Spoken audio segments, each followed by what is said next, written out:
പന്മന ക്ഷേത്രത്തിലെ ഊരുവലത്ത് സമാപിച്ചു. ഭക്തിഗാനമേള, കലാപരിപാടികൾ എന്നിവയോടെയാണ് ഊരുവലത്ത് സമാപിച്ചത്. പന്മന സുബ്രഹ്മണ്യസ്വാമി ക്ഷേത്രത്തിലെ ഊരുവലത്തിന് സമാപനമായി.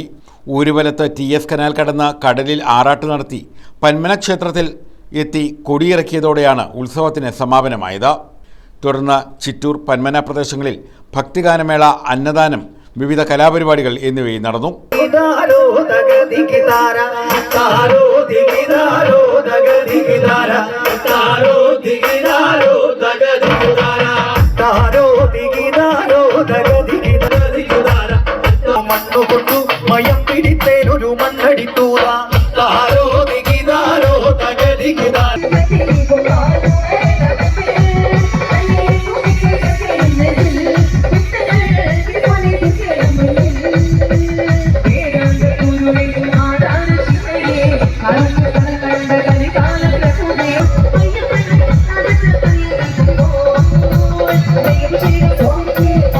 News bureau, Chavara.